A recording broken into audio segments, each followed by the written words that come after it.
So I was listening to the Footloose soundtrack to, get the juices flowing. And the song Let's Hear It for the Boy came on. And you know what? I think that song would have been perfect in this movie. Anyway, let's review Renfield.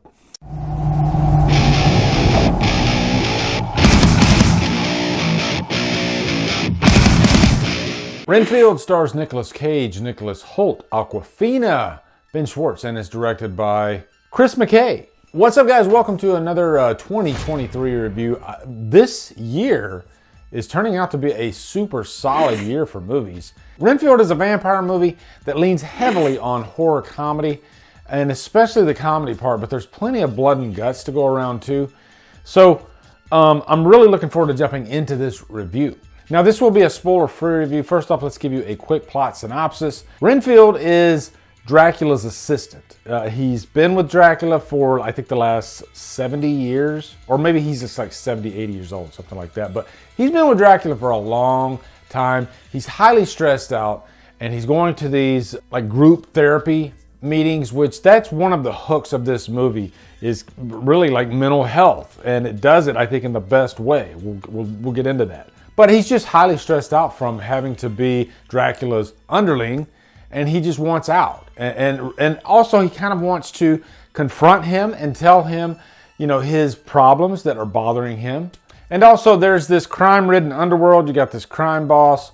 Really the main focus on the crime world is more on the son of the crime boss, played by Ben Schwartz, who is awesome and freaking hilarious in this. And so it's an interesting take on what if you mix this crime underbelly with Dracula and make it a horror comedy and throw it all in a blender and see what comes out. And what comes out, I thought, was hilarious and fun.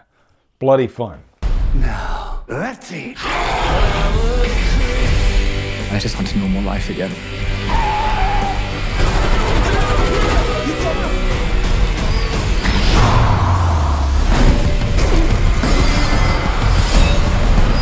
Now, really, there's a couple of elements, quite a few elements, that make this movie so good, in my opinion. I saw this with a packed crowd, and everybody was just laughing their asses off, having a blast. This is just a fun movie. This might be the funnest movie of the year.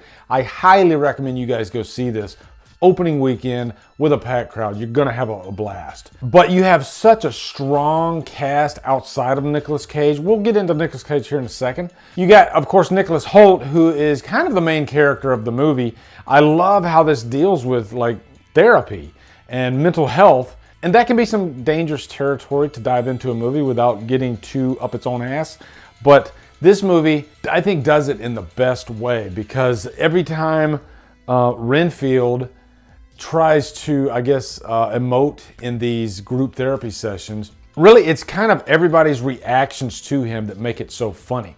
Really, the lines that he delivers in this movie, he plays it straight. So what makes it so funny is all the reactions around him, especially by our side character, Rebecca, played by Awkwafina. I think this is the second movie I've seen her in. She was in Shang-Chi. She steals the show in that movie. And again, I don't know about steals the show because there's so many great players in this movie, but she is, hilarious. She holds her own. She has a lot of the funny standout moments that have the crowd roaring. And she's just a cop. She has a sister that's in the FBI. And there's a really funny scene with Ben Schwartz where she's chasing him, and he's pretty much throwing cocaine at her. It's like a mountain of evidence is literally falling in her lap. And the organization that she works for, they're just not taking it seriously at all. My wife absolutely loved Awkwafina. She could not stop raving about her after we left this theater. And it's tough to make my wife laugh.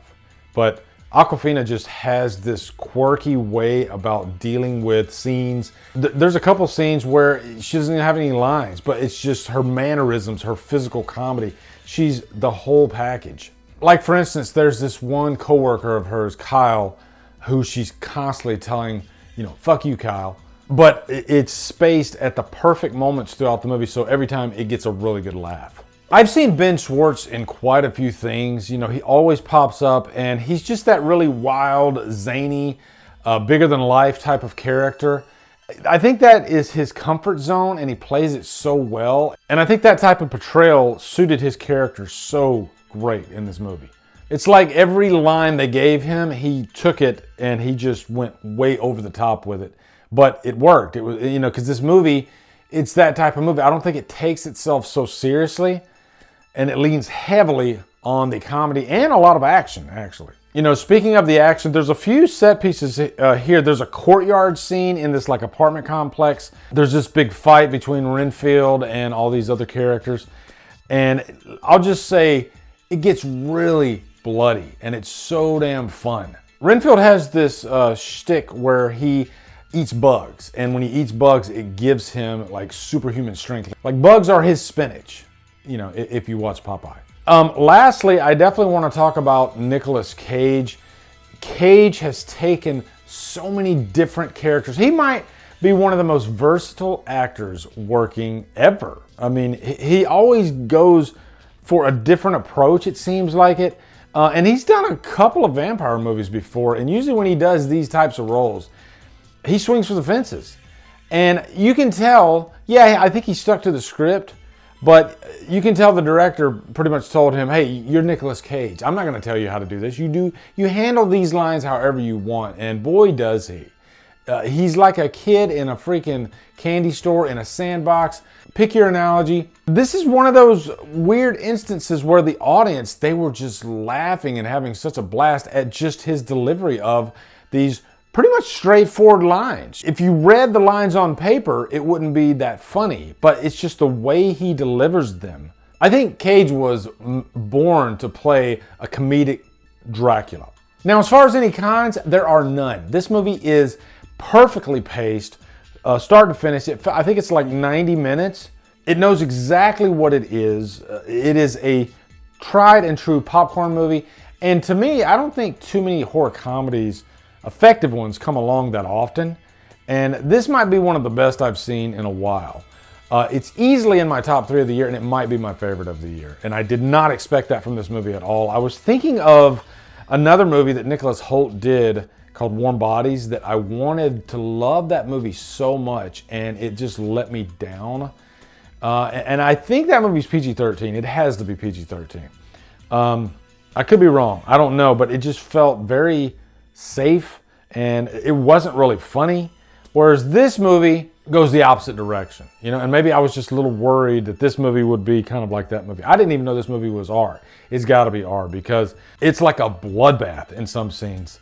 There are limbs being ripped off, decapitations, blood explosions, you name it, it's all there. Trapped on a freaking island, guys. This movie was so fun, and that's what we needed. This movie was just refreshing, you know, and I think movies of this quality, at least in the comedy realm, because comedies haven't had the best run lately. This was exactly what I needed. So please go see this movie this weekend. Support fun-ass movies. Nicolas Cage, need I say more? Let me know down in the comments what you guys think of Renfield. Also, be sure to come over to Killer Flicks where we talk horror all day and every day. On Fridays, we do Free For All Fridays. Follow me at Drumdums on all my socials. Support me on Patreon. Buy me a coffee. And you guys, thank you so much for watching. Have a great day. Drumdum out.